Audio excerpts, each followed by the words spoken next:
Welcome everyone to our panel discussion today, hosted by the Partnership for Evidence and Equity in Responsive Social Systems, also known as PEERSS. It's a long name, and we tend to refer to ourselves as PEERSS by our shorter acronym. We have put together a panel, and I see Marie-Gloriose has come back. Yeah, I'm back. So my apologies again. No worries. Okay. So yeah, I was welcoming everyone to the panel we have today on knowledge brokering to strengthen evidence use. And then we'll be hearing from members of PEERSS, which stands for Partnership for Evidence and Equity in Responsive Social Systems, about the lessons they've learned about being rapid and responsive. So if you may allow me to share my screen briefly to also first start by presenting you what PEERSS is, and we will then move into the main topic for the presentation. So PEERSS is a partnership of many institutions in different parts of the world, and its overall aim is to strengthen the use of appropriate mechanisms and build conducive environment for advancing evidence-informed policymaking. And this is in social system, and it started with a focus on the UN Sustainable Development Goals, but as you hear, with its adaptive approach, when there was an outbreak of COVID-19 pandemic, the partnership also had to adapt and adjust its activities to be able to respond to the evidence needs. So driven by its core values of co-creation, equity, and commitment, PEERSS brings together partners, as I was saying, from 13 different countries, and they draw on a range of approaches and tools, which includes systematic reviews, rapid synthesis and evidence, as well as rapid response services, stakeholders dialogue, and citizen panels, to name a few. And this is with the aim to provide decision makers with the evidence they need to address key priorities. And this partnership is co-supported by IDRC, Canada's International Development Research Center in Canada, and the William and Flora Hewlett Foundation. So maybe before we start, I'd like to go through a few housekeeping things. So the session we have today for an hour and 30 minutes, we'll have it in 3 parts. So first, we'll have the panel, and I will have the pleasure to introduce them in a few minutes. And each panelist will have about 12 minutes to share those lessons I was talking about. At the end of that part, then we'll go into a Q&A session. And I would like you to really engage as much as you can. If you look at your screen, you'll see on the top right area called Q&A. Please write your questions there so that we can monitor and share those questions when this part on Q&As happens. But also we would like to hear from you through the chat with your comments, your observations, and also feel free to share also your own experiences. And finally, we will end with a reflections on PEERSS, and this session will be chaired by Abeba. Sorry again, with my technical issues at the beginning, I forgot to introduce myself, but probably Habiba did already. So I'm Marie-Gloriose Ingabire. I'm a senior program specialist at IDRC. I am based in the regional office for West and Central Africa. So greetings from Dakar in Senegal.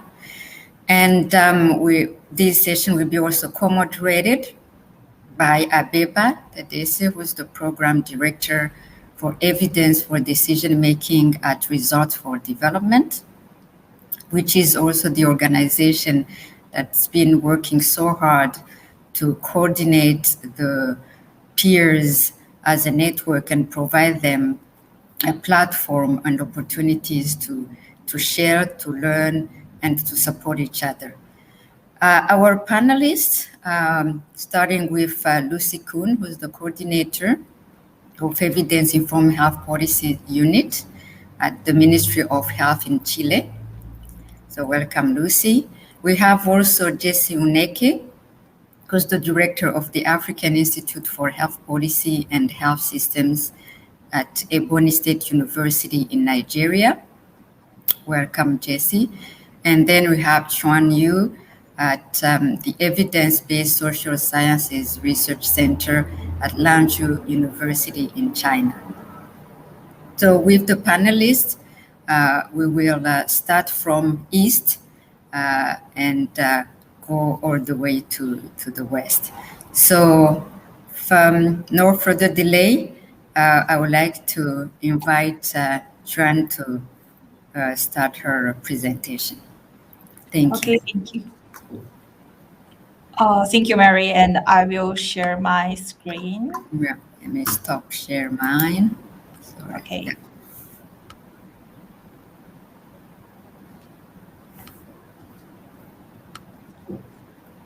So could you see my screen now?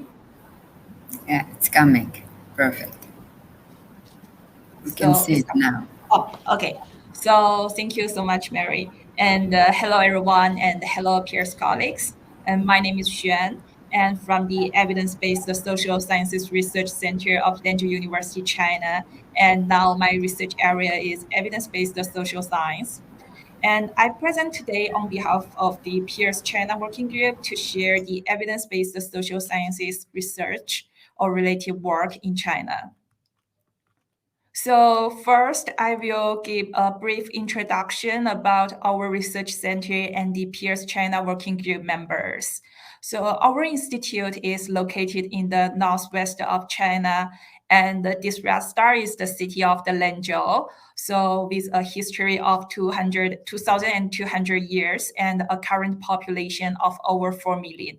So with the Yellow River running through it, was a major town on the ancient Silk Road and a hub for China's Belt and Road Initiative. And our university, Lanzhou University, founded in 1909 and is a comprehensive university directly under the China Ministry of Education. So over the past 110 years, it has established exchange and cooperation with 210 universities and research institutions into 44 countries. So our evidence-based social research center also invited several experts, such as Professor Gordon Guyatt and Howard White, comes to Lanzhou University several years ago, and giving us several lectures and workshops, also interact with our students and colleagues face-to-face. And Evidence-Based Social Sciences Research Center has 6 main research groups, such as the data synthesis and evaluation, data mining and visualization, guidelines and standards, system and policy, artificial intelligence, and knowledge translation. So our PEERSS China Working Group belongs to the System and Policy Group. So the Professor Yaolong Chen is our PI, and the Dr. Anthony Q is our project consultant, and he mainly supports the PEERSS project. And I am the project coordinator and the researcher, and we also have 3 more main researchers in this project. So what do we mainly have done in the PEERSS project? Actually, from the last year, we collaborate with the UN Women China to develop an evidence-based policy brief for elderly women in China. So we hope to promote the economic and social participation of elderly women with a gender lens. Actually, I have done a brief presentation about the methodology of policy brief development on October 18th at the panel 1.2. So because of the COVID-19, so most of the meetings hold online. However, we hold a stakeholder dialogue face-to-face in Beijing this end of the July to discuss several policy recommendations and options with our policymakers and the stakeholders. So there are so many different or many interesting discussions in the dialogue, such as how do we need to encourage men's participation to promote women's participation, and what kinds of policy could help elderly women already have done the unpaid work and get the social recognition, and also who need to pay this fee for elderly women's unpaid work. So according to the evidence brief and dialogue, now we are in the external review process and propose 11 policy recommendations from 4 aspects, such as strengthen the multi-sectoral collaboration and create an elder-friendly environment, and improve the ability and quality of participation, and pay more attention to the elderly with special needs. So we hope to launch this policy brief at the end of this year, and we will use multiple ways to disseminate this report. So according to develop and interact several policy briefs, we found that there are no standard reporting guidelines of evidence briefs for policy widely accepted internationally. So therefore, the PEERSS China Working Group hopes to develop a standard reporting guideline of evidence briefs for policy. So we call the STEP project, and we'll collaborate with other PEERSS country team members to develop this STEP checklist. So this STEP project aims to develop a reporting checklist and an elaboration and explanation handbook for evidence-based policy briefs, which is not only for the health systems, but also for the social systems. We have already registered at the eCulture Network, as you can see at here. So, which is an international initiative that seeks to improve the reliability and the value of published health research literature by promoting transparent and accurate reporting and wider use the robust reporting guidelines. So if anyone interested in this project and hope to contribute, please send email for us. So we are glad to invite different research aspect scholars to join this STEP project and develop together. Also, we are now developing an evidence-based social sciences ecosystem. So according to the evidence ecosystem, which developed by Magic, as you can see at the left picture, so we find there are some differences and gaps between health evidence and the social sciences ecosystem. So therefore, we hope to develop an evidence ecosystem for social sciences. So according to the main components, we are developing several scoping reviews now, such as what is the evidence in social sciences, like the definition of the evidence, and what kinds of the synthesis and evaluation methods or appraisal tools can be used in social sciences research, and what is the status for this evidence be disseminated. So when we have done this work, and we will, according to our findings and several therapies, to develop an ecosystem for social sciences. And lastly, what we have learned in the PEERSS project. So in this case, I have done an interesting investigate from my colleagues, maybe who mainly joined this project or just attend several meetings and PEERSS workshops. So they all give me so many positive feedbacks, such as according to other country teams project, we know more about evidence-informed decision-making or related methodology and rapid response during the COVID-19, like how to do the rapid synthesis and the different collaboration styles, knowledge translation, and the most important one is during the COVID-19, I think we have done lots of online knowledge sharing. So I do believe like each country teams have done or doing several meaningful projects. And I do believe like Jessie and Lucy will share their wonderful projects after my presentation. So at the end, I hope to thank you again for the PEERSS working group support. And if you have any comments or feedbacks or recommendations or questions for the PEERSS China work or teams, I'm happy to discuss at the next session. So my presentation is done. And now I hope to introduce our next speaker, Jessie, who is from the African Institute for Health Policy and Health Systems of Ebonyi State University. So welcome, Jessie, and I will stop my screen. Thank you very much, Xuan, for your very interesting and enlightening presentation. Hello, everyone. My name is Jessie Uneke, as you were told, and I am from the African Institute for Health Policy and Health Systems in Nigeria, under the Ebonyi State University.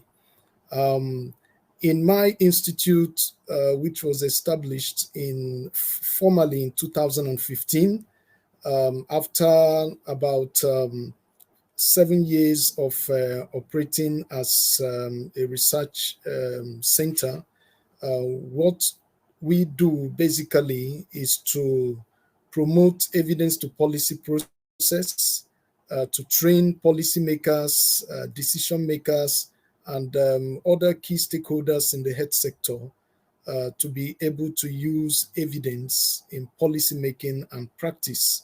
And in the last couple of years, we have intensified efforts to bridge the gap between researchers and policymakers. And we've provided technical support to both researchers and especially policymakers in knowledge brokerage and knowledge translation. And we have also been able to support a number of organizations in Nigeria, particularly Nigerian health ministries in the national and regional levels in Nigeria, to be able to adapt national policies into state-owned policies that are context-specific to the various settings that we have in Nigeria. I will be speaking without slides, just to share some of our experience with you, and I hope that you'll be able to pick one or two lessons from the work that we are doing in Nigeria. Let me just give you a little background of the Nigeria structure. We run a federal system of governance where we have the federal government at the center, and then we have state government, and then also we have the local government. Most of the policy executed at the state level are usually contextualized to the setting of the state. And, what happens is that you adapt national policy frameworks, guidelines, and then you try to adapt it to the context of the state. And the reason is that when you move from one state to another in Nigeria, there is high level of heterogeneity. We have differences in culture, differences in religion, differences in sometimes even political ideologies. The economies are different, so to say. And then as much as possible, you try to make sure that policies that are released at the national level, you do a lot of work to bring it to the context of the state so that it can have much more impact. And that's where a lot of our work is focused on, because most of the people at the state level do not have the requisite capacity to be able to translate national policies into the local context. And that's where our institute comes in, to build capacities, to develop critical competencies that these key stakeholders require for them to be able to carry out the policy-making process, and then also the policy implementation processes also. Now, there are a number of strategies that we came up with in my institute to be able to promote the evidence to policy process and knowledge translation. And the bottom line, behind all the strategies we came up with, it's to be able to deal with mutual mistrust between policymakers and researchers, and then to bridge the huge divide existing between these two critical parties in the policymaking process. For several years before we started actively our work, there was this very huge divide between those who produce the evidence and those who are in the position to use the evidence. And most of the policies that were done, there was no formal engagement of the researchers in policy platforms and policy development processes and all that. But what we have been able to achieve, especially in the last 7 to 8 years, is to bring together policymakers and researchers to sit together and begin to look at issues that are of critical priorities in Nigeria. And it was a little bit difficult at the beginning because we never had this very good relationship between policymakers and researchers working together. There was this kind of operation in silos, and we discovered that it was not very, very healthy to our policymaking process. But the engagement started gradually. People got to understand from different ministries and sectors that they are not rivals, they are partners in progress. And we did the best we could to sensitize the critical stakeholders on the need to work together as partners in the overall interest of the country. And I'm happy to say that to a reasonable extent, we were able to achieve this. And one major strategy that helped us to be able to achieve this was the building of robust formal and informal relationship between policymakers and researchers.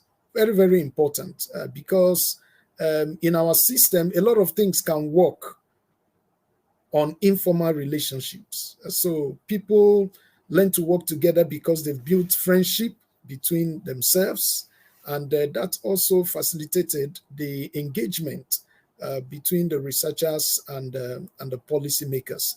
And then another strategy we adopted was the establishment of mentorship program for policymakers in my institution. And what we did was that we focused on improving the capacity of policymakers to assess evidence, acquire evidence, adapt evidence, and apply evidence to policymaking. We before now didn't have a platform in Nigeria where policymakers are trained specifically to be able to carry out policymaking process. And so my institution is among the first in Nigeria to start this. But today we have a couple of other institutions, some of them in universities, some of them in NGOs that are also focusing on this. And the mentorship program, we've been able to train over 300 policymakers, some of them at the national level, some at the state level, and some at the regional level. And we are having a lot of improvement on that. And another strategy we brought in to promote the evidence to policy process was the establishment of a health policy advisory committee. Now, we had this committee at the regional level, and then we are trying to push it now to the national level, where we have policymakers and researchers in policy advisory committees, where they can advise the government from research perspective, from experience perspective, and then from evidence perspective in terms of policy making. And this has, to a large extent, promoted the evidence to policy process. Another major strategy we came up with was the secondment program, where we had senior officials of the university going to the Ministry of Health for secondment to support them. And then we also had some senior ministry officials coming over to the university to be part of research going on in the university, and then to bring in the policy-making perspective into some of the research going on. And it was an exciting model. And we are now training other researchers and then other ministries to implement this outside of the health. We've done this in environment, we've done this in agriculture, where you have this secondment between experts in the university and those in the various ministries, going the other way in exchange, and see how they can support each other and learn how to work together with each other. So these are some of the very, very important steps we took to promote the evidence to policy process.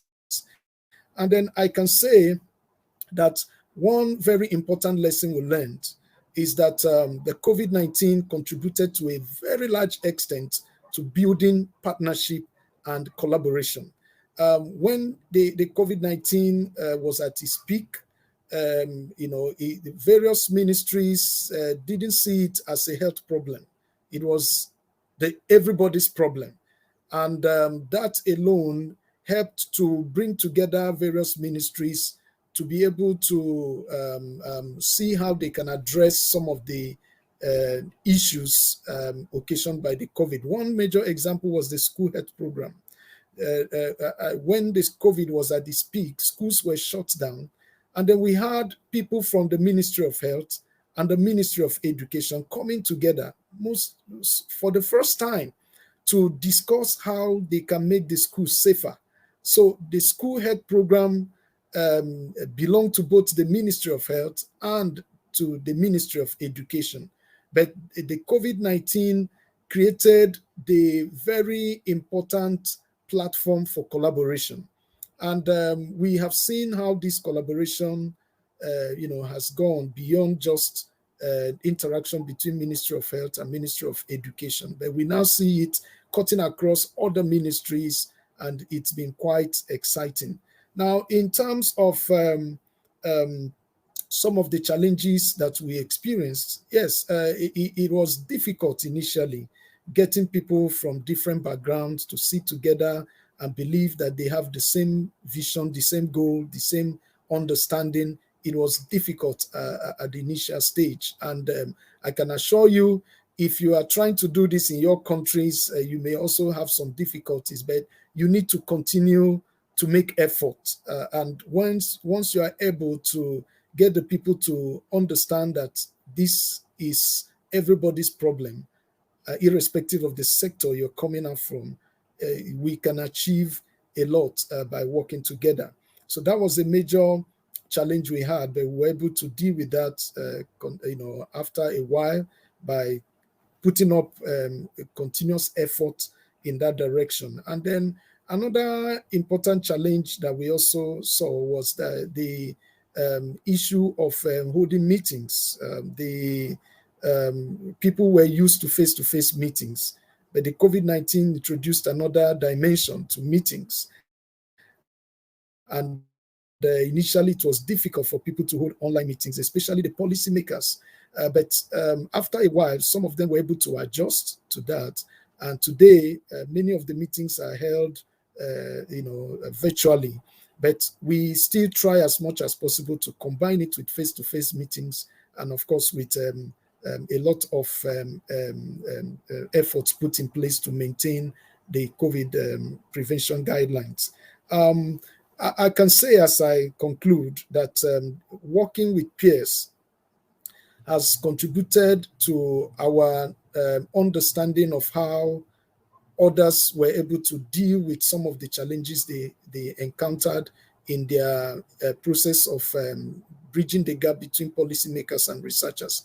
We've learned a lot from other peers partners, how they were able to address some of the key issues they experienced in trying to bridge the gap between the researchers and the policymakers. And some of those lessons, we've also applied them in our work. We learned a lot on how some of the countries were able to reopen the schools after the COVID problem. And we applied some of those strategies in Nigeria, especially at the sub-regional level where I operate. And those worked a lot. So I can say that this partnership has helped us a lot. And we have taken it beyond just the policymakers, and then we are now actively engaging the parliamentarians because of the critical role they play in policy legislation. And we are beginning to provide the required evidence for them to be able to do it properly. So I would like to stop here. Thank you very much for listening. And I'll be happy to invite Lucy, who is from the Ministry of Health Chile, to also share with us her experience, working with policymakers to promote the evidence to policy process in their country. Thank you very much for your attention. Thank you, Jesse, so much for that. And thank you, Xuan, also for your presentation. I'm always love to learn from your experiences. So, hi, everyone. I'm Lucy Kühn, and we're representing the Ministry of Health of Chile. And I'm a senior researcher, and I coordinate the Evidence-Informed Health Policies Unit. And I will let you know a bit more about what we do and how we do it. So, sorry, I'm going to share my screen.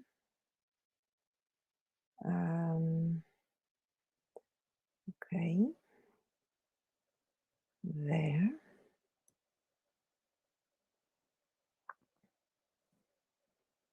Please let me know if you can see. Can you see my screen? I cannot see you, so. Yeah, no, yes, we can see it. Thank Fantastic. you. Yes. Thanks. Okay, so let me start first with a very short explanation, maybe, of the Latin American partners and where we are in the Latin American region. As you can see, Chile, it's a long and narrow strip of land. And yeah, I always like to highlight that the other partners from the Latin American region are Brazil and Colombia as well. And we are trying to make efforts to create things in a collaborative way in the context of the PEERSS project. Well, I believe one of the most interesting aspects of the evidence-informed policy making in Chile is the institutionalization, right, of this discipline at the Ministry of Health. Well, a decade ago, Evidencebased Americas, this initiative from WHO, was created in 2007 with PAHO, and they were promoting evidence-informed health policy making. And in Chile, some universities start to build capacities in the field. So 4 years later, in 2014, an Evidencebased Chile office was hosted at the cabinet of the Ministry of Health. That was like a very important window of opportunity, a political window of opportunity to starting to advance in this institutionalization. Well, at that moment, it was only one full-time position, and he was developing rapid evidence synthesis and stakeholder dialogue. Well, later in 2017, Now we were getting bigger, right? And we created a department. The Evidencebased office was no longer in the cabinet, and then it was relocated in a more technical division of sanitary planning, and we created the health technology assessment and evidence-based healthcare department, which articulated 3 units under a single structure. And we had our unit, the Evidence-Informed Health Policies unit, the evidence, the clinical evidence unit, and the economical evaluations unit. And from that moment until now, we start working in different aspects of synthesizing evidence and transferring knowledge from scientific evidence to decision making in health policies. And even though these 3 units in this department have different objectives and very specific activities, we have a lot of several collaboration actions.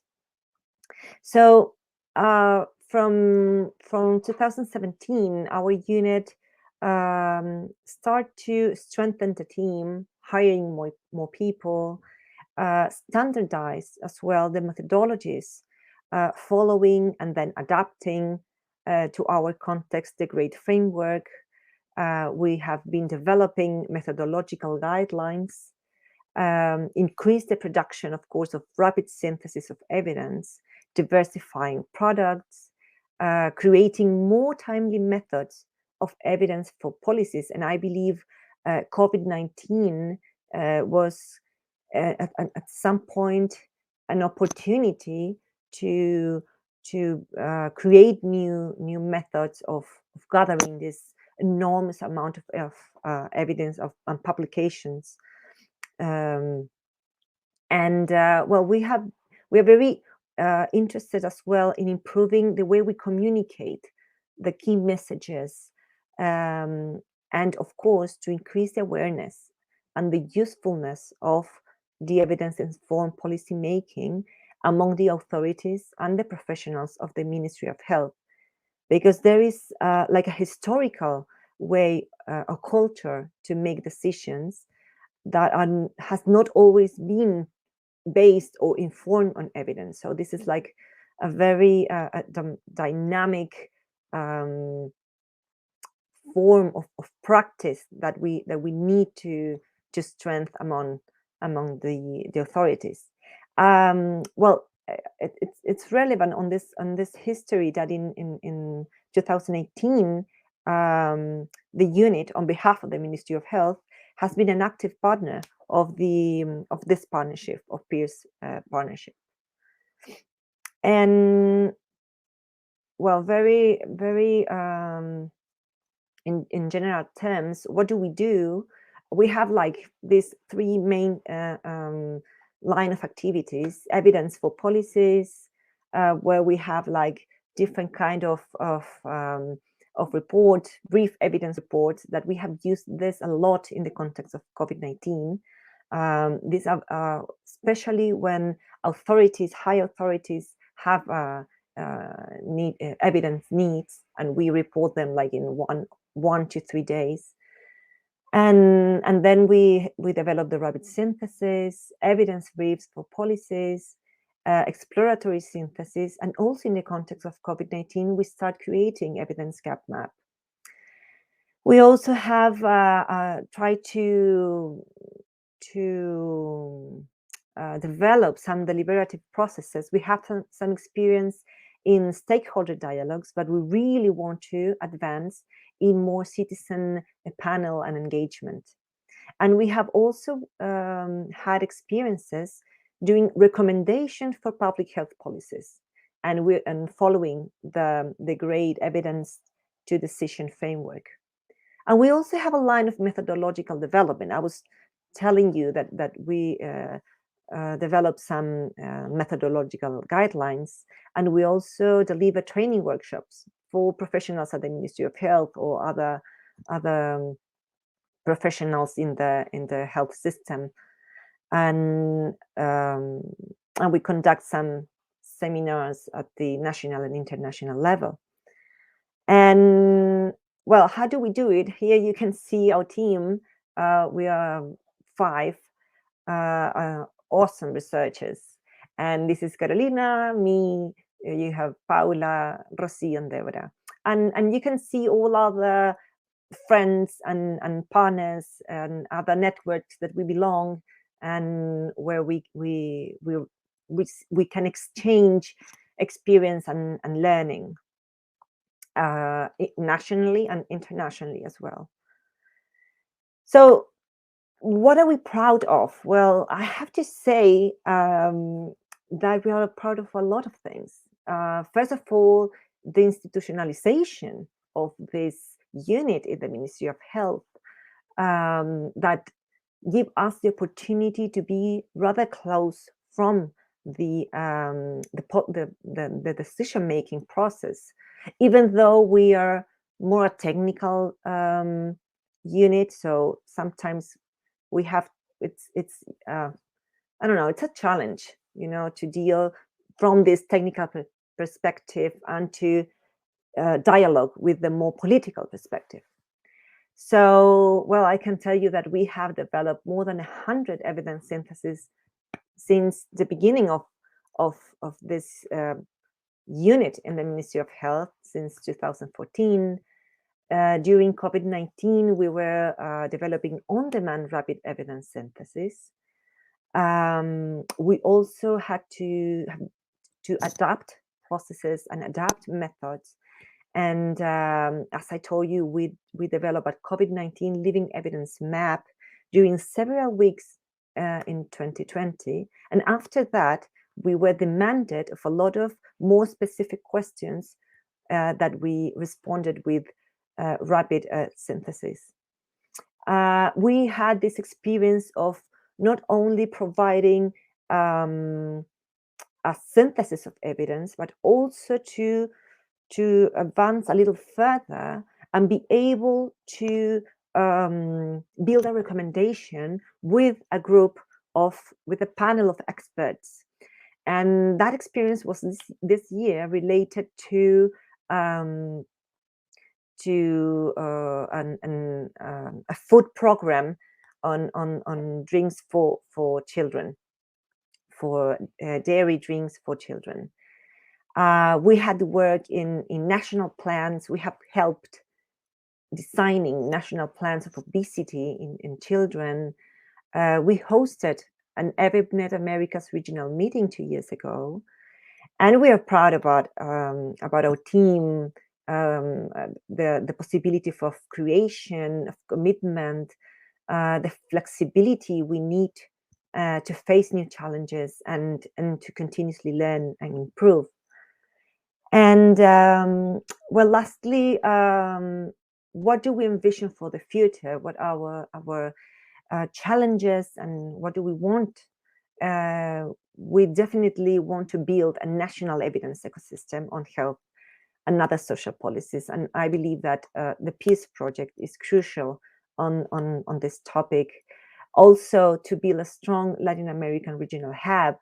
And we are learning from the African experiences in building this hub, and it's been a wonderful collaboration. We want, as I was telling you, to perform to get deeper, to dig in more in the engagement of citizens, and of course improve knowledge translation, to facilitate decision-making process under uncertainty, which is so complex for policymakers. Keep encouraging awareness of the relevance of legitimacy and transparency, and learning always, and from the other PEERSS partners. So thank you so much. That's what I wanted to share, and well, I'm going to stop sharing my screen, and I think we're going now to have an opportunity to discuss a bit further. Perfect. Thank you very much. Thank you all. Yeah, we had lost Jesse for a few minutes, but he's back. So thank you, Xuan and Lucy and Jesse, and welcome back for really sharing the lessons that you've had in knowledge brokering to strengthen evidence use.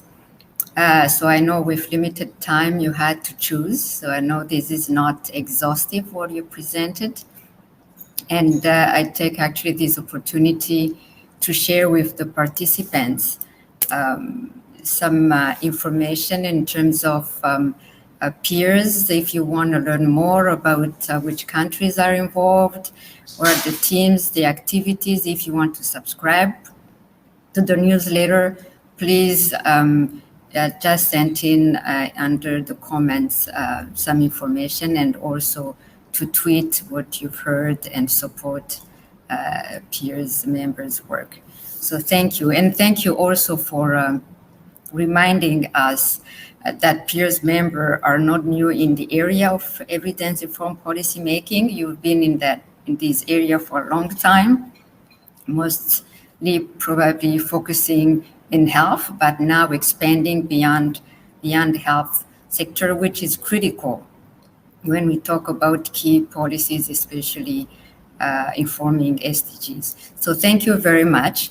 And participants, apologies again, I've been told that we couldn't have access to the Q&A tab, but there is a tab called Comment. And I had also sent a message under comments. So if you want to share your questions there, that would be great. Right now, I've seen one question, and it's directed to you, Xuan. It's asking, what does it look like to engage stakeholders in the early focusing of the STEPS process? And what approach or techniques are needed to engage non-researchers? Thank you so much for this question. Actually, I think I need to clarify the STEP project. Actually, this is the developing a reporting checklist for the evidence-based policy briefs. So maybe this is a little bit different between before I shared the policy brief. So actually, because when we interact with policymakers and the decision makers, and we do find, in China, they really need a standard policy brief, or they hope to want us to know about what is the evidence here, and to help them to achieve or do the evidence informed decision making. So in this case, we hope to develop this checklist and help them to know what the evidence and what is the evidence for help them to do the informed decision making. But I think this question is really good because it told me I need to engage, or I need to involve some non-researchers to join this project. So as I think last year, in China, we have established a public and patient alliance.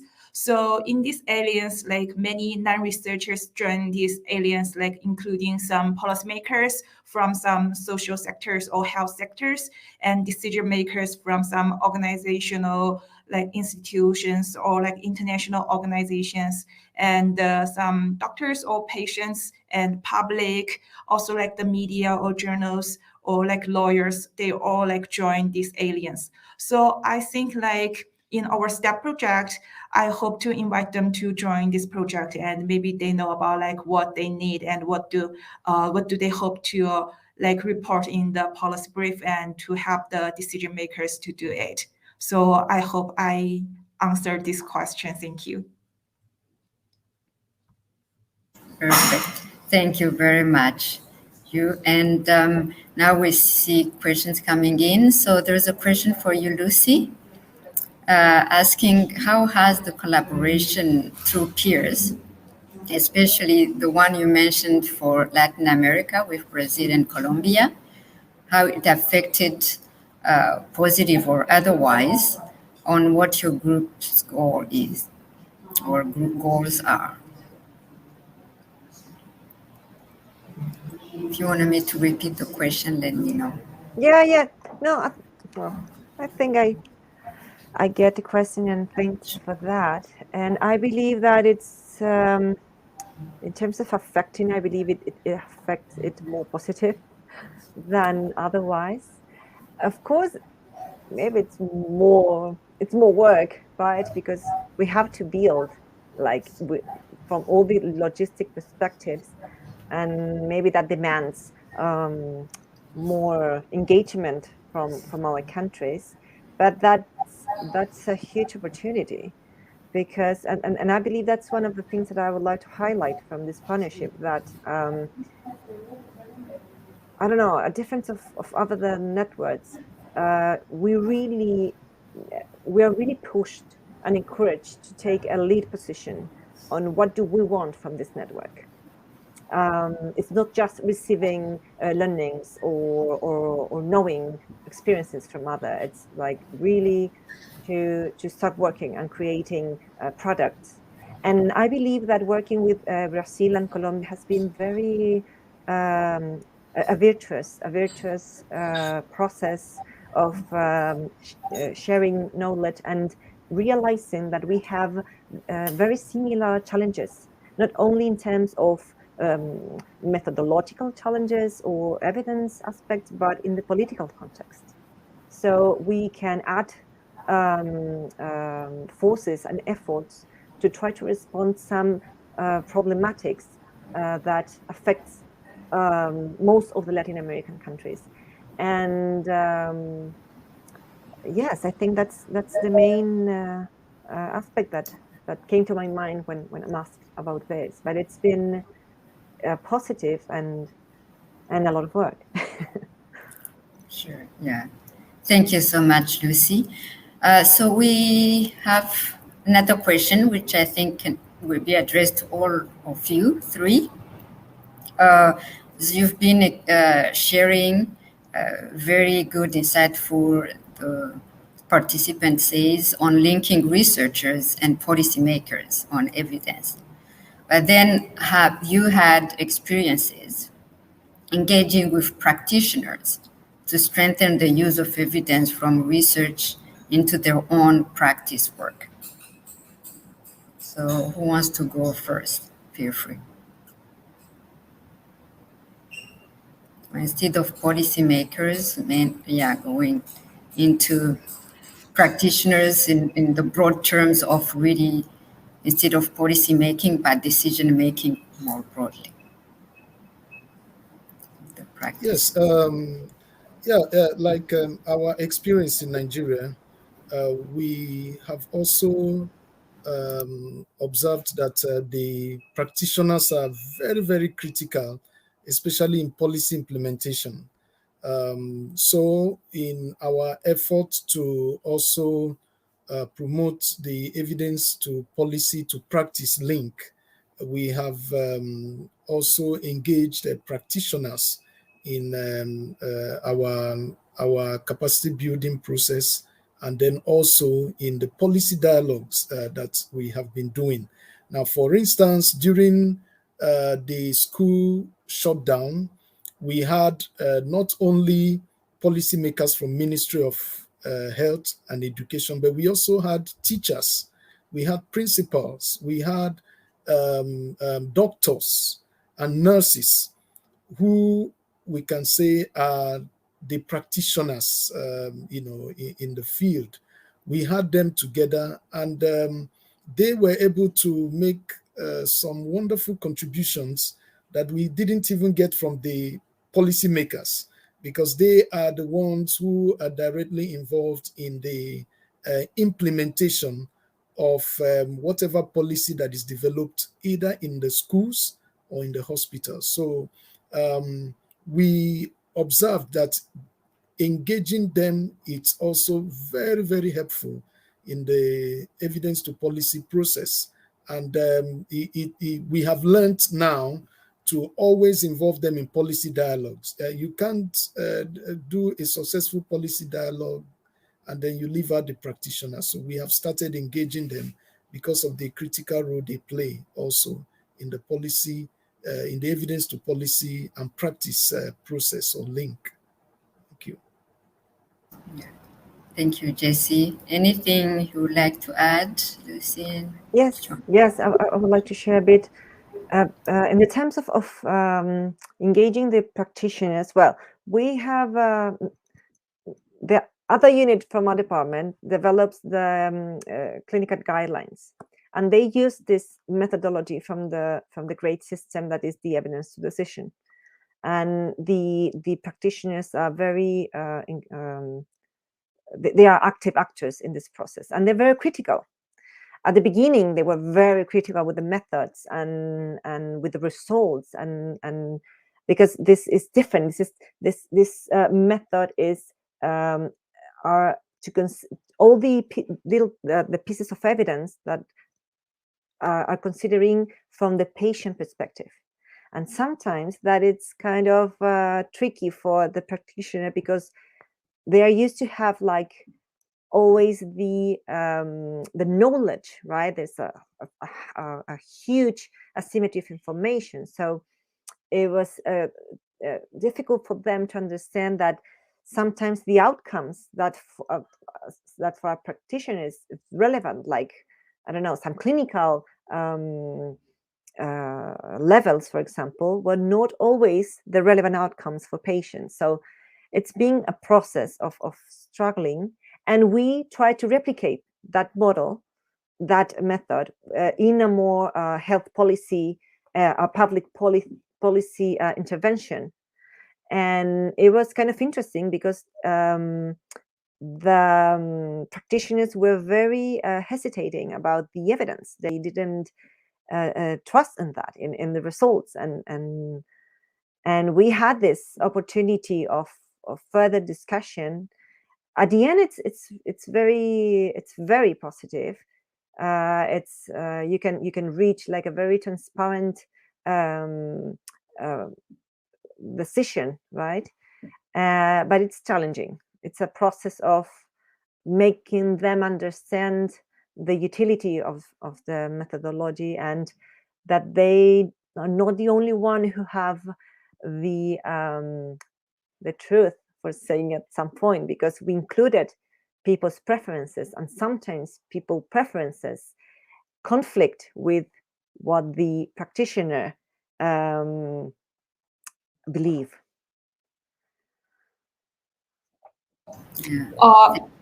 Yes, go ahead.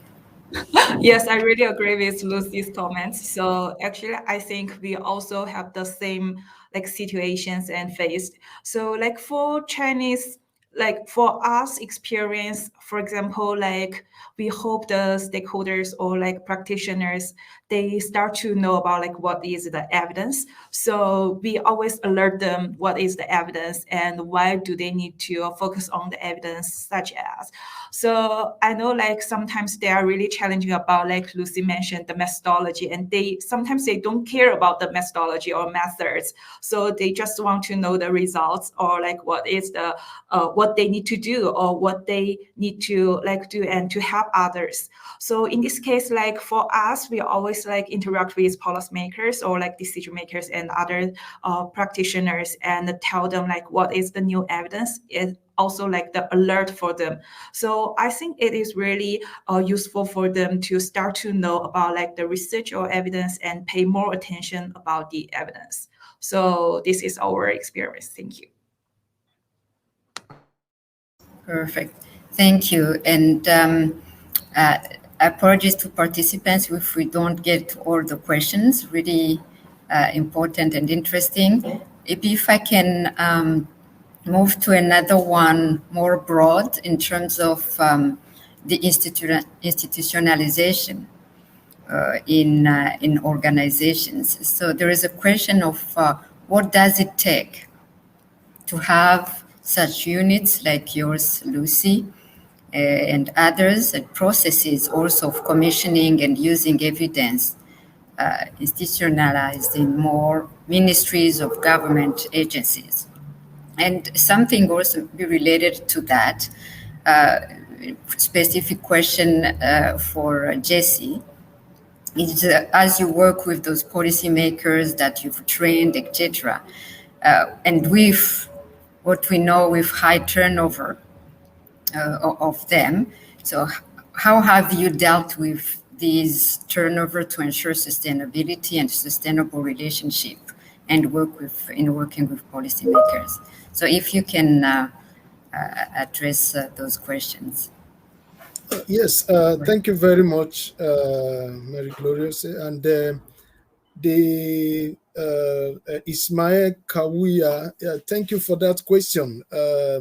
You have a very good understanding of what happens in low and middle income countries. You discovered that one of the challenges we face among the top stakeholders or top policymakers is the high rate of turnover.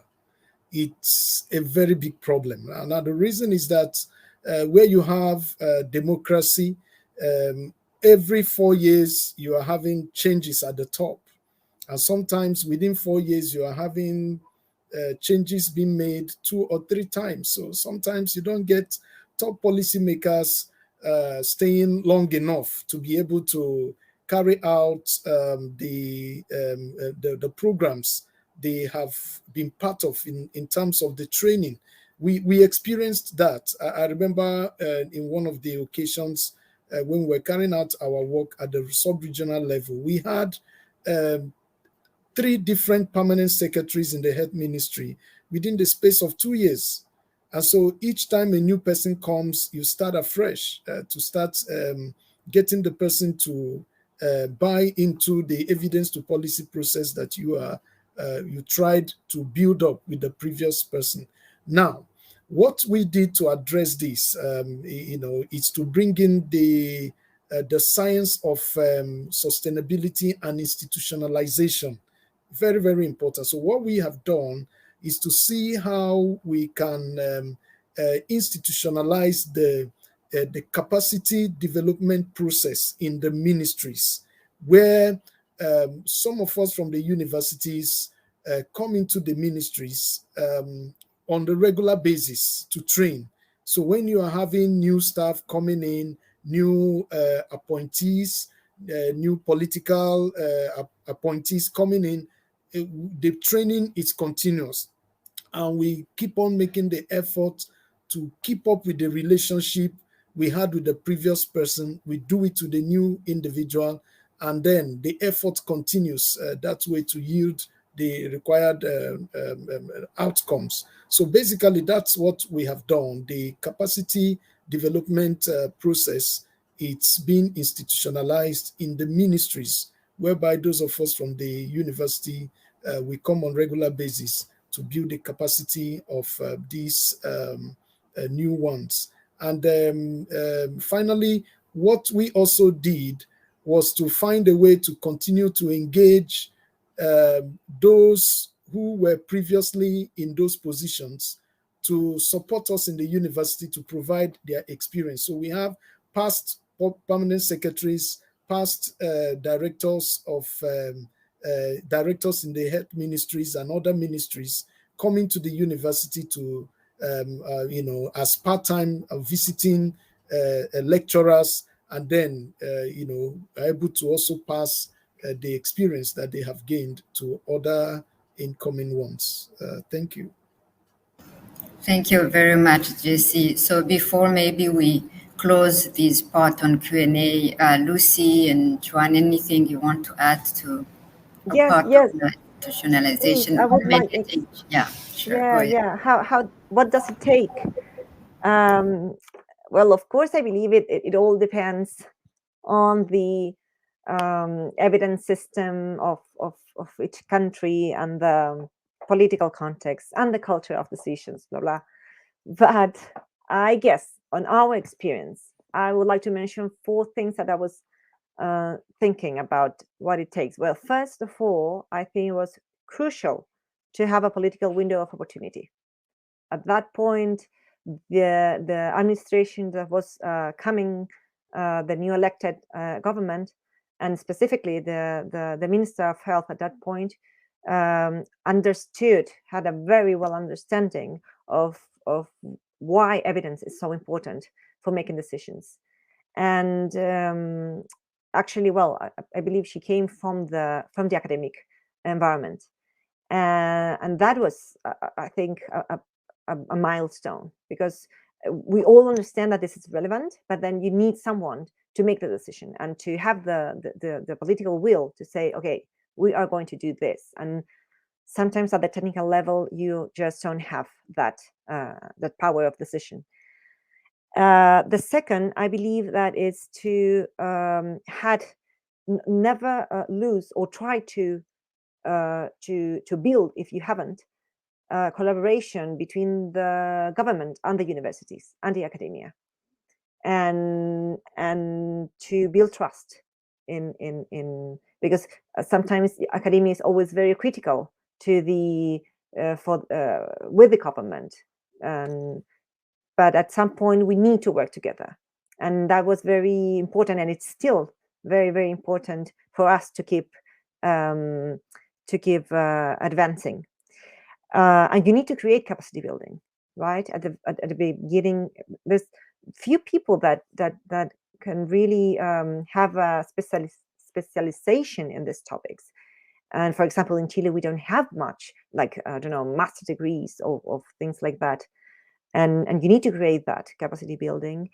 And I believe that a lot and constantly raising awareness of the relevance of using evidence, and that it's only a piece, one part of what you need to make a decision. It's not everything, of course, that technical teams understand that are other political considerations, but it's important to rely on evidence and to understand if it's good evidence or not, to be free of bias as much as you can, not just choosing the evidence that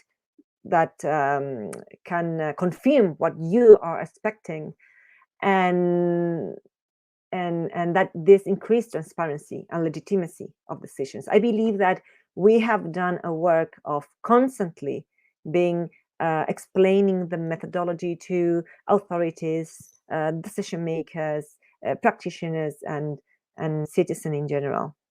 So that's what I could tell from my perspective in our experience. Thanks.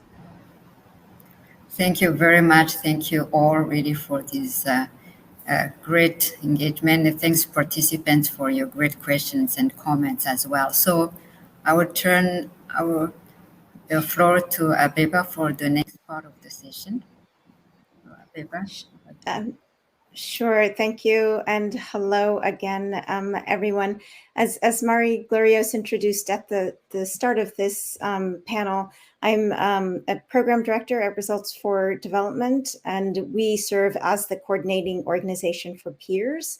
And because there was a question in the chat, just to sort of give a sense of what it means to be the coordinating organization, I think, you know, at the most basic level, we have three sort of primary roles, which is, you know, internal communications is really making sure that our partners have the information they need to do the work that they're doing.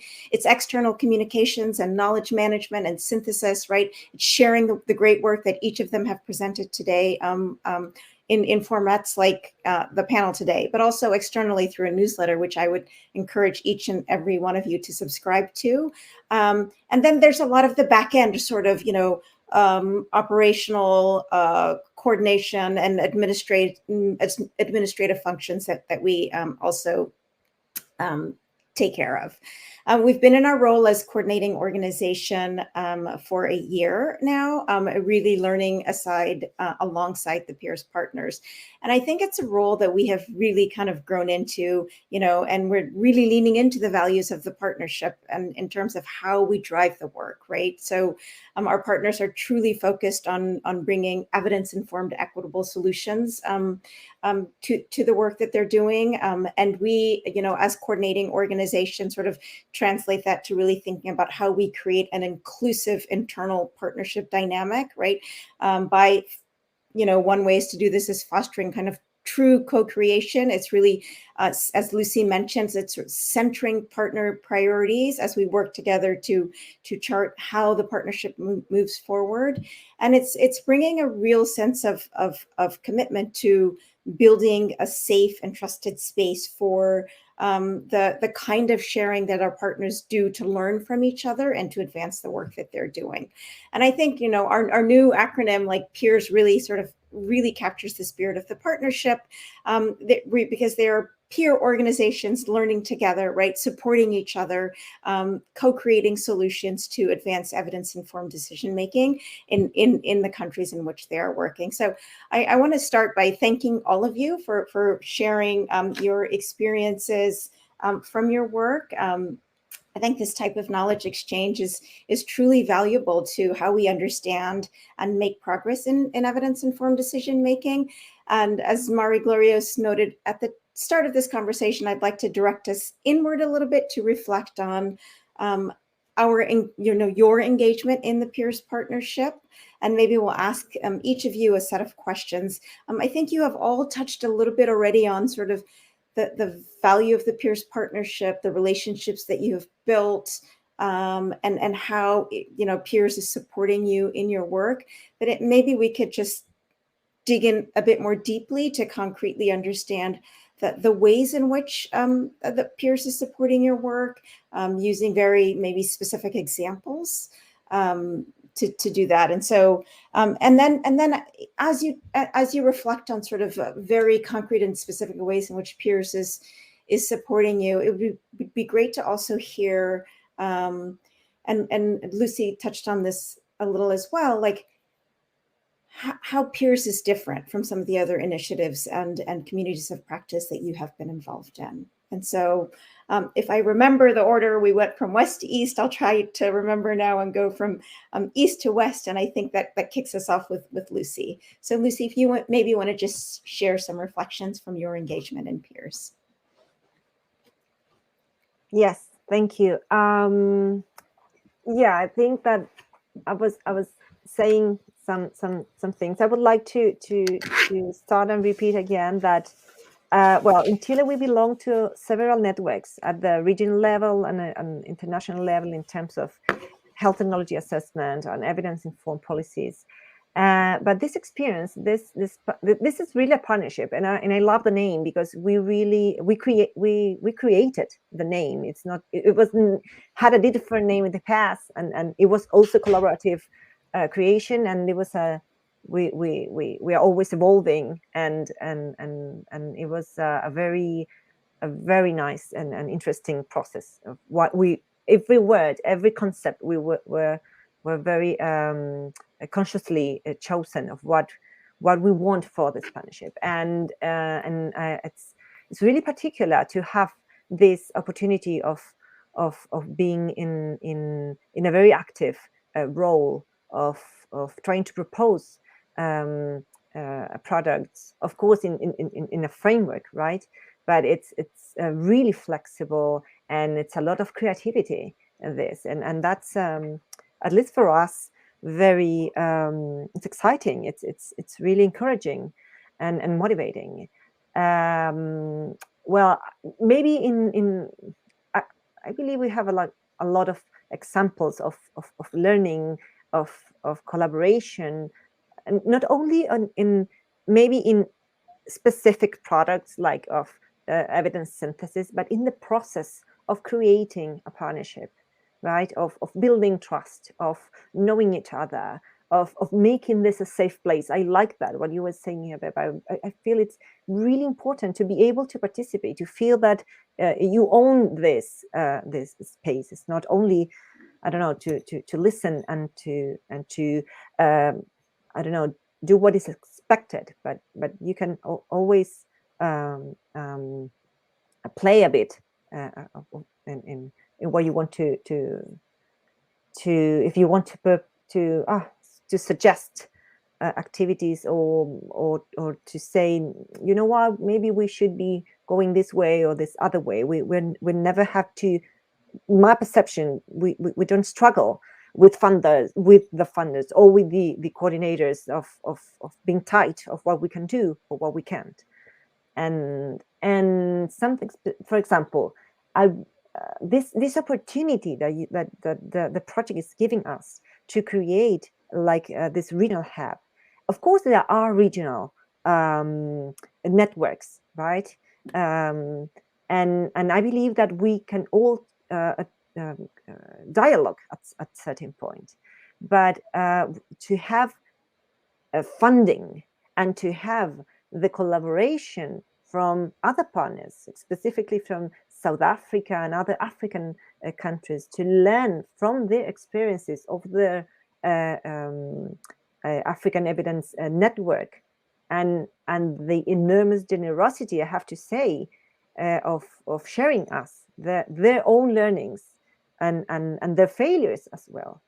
And to receive that, it's I don't know, it's a gift. And I believe that's I would like to highlight this opportunity for Brazil, Colombia, and Chile to start creating this hub that we want to probably involve other Latin American countries, even though they're not in this particular project, but we have that possibility. It's to think bigger, right? It's to definitely work in collaboration rather than competitiveness, and that's fantastic. And yeah, I would like just not to steal, but if you want me, I can talk a lot. But I really like. I was writing some points, and well, there are maybe two things that I really want to achieve in this project. Well, of course, the learning, and I hope that we could build these relationships for long term. Of course, at the country level, we want to learn more about the citizen engagement, and I think that we are receiving very interesting learnings in the context of this partnership. But my personal wish is to generate a long-term agenda, to make this partnership a sustainable collaboration over time, and well, of course, with the help of the funders. But also with the commitment of all of us that we are interesting and I don't know, somehow a bit in love of this field, and that's what I would really like. That not only to end like the next year. Of course, we need to accomplish specific activities, but I believe that this is a great opportunity to keep working together and to have this south collaborations and learning from each other, like in a very equal position. And yeah, that's what I wanted to share. Thanks. Thank you for that, Lucy. And, I would just add briefly before turning to you, Xuan, that U.S. partners really make our job easy. I think this is probably, you're just the most dedicated, committed group of partners and the flexibility of the funders, IDRC and Hewlett, also really makes, I think, our job so much easier as coordinating organization. So it's truly a partnership effort. I think we're all aligned and working together, I think, to achieve similar objectives and goals, and that really matters. And it creates this dynamic that you're describing, that where we are starting to build trust, and it is truly sort of partner-led and partner-centered, and there is an openness and flexibility to the partnership. So yeah, so over to you, Xuan, and then we'll pass quickly to Jessie. Okay, so I will quickly say something. So actually the PEERSS project is the same as the name is the PEERSS. Actually, like I learned a lot in this project. And as Lucy said a lot, actually, I hope to say the same as the Lucy. But the interesting thing is actually in our institute, we are the evidence-based medicine institute at first. So now we are do some studies, and my research area is evidence-based social sciences.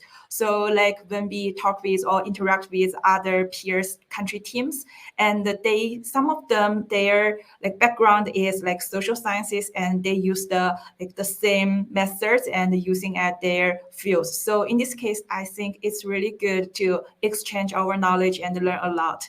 And also, I hope to really thank you about our synergy support team, the K2P Institute, and they always support us a lot and give us lots of the comments and recommendations. So thank you so much, and thank you, everyone. Jessie, over to you if you wanted to share some reflections about your engagement in PEERSS and any concrete ways in which it is really supporting you and the work that you're doing. And what's different about the partnership for you? Yes, thank you very much. It's been quite an exciting experience working with the PEERSS teams in various countries. I can say we were inspired into engaging the parliamentarians from the work the Brazilian team did. And then we also drew a lot of insights from what the K2P in Beirut team did. So it's been a very wonderful learning experience, peer learning at its best.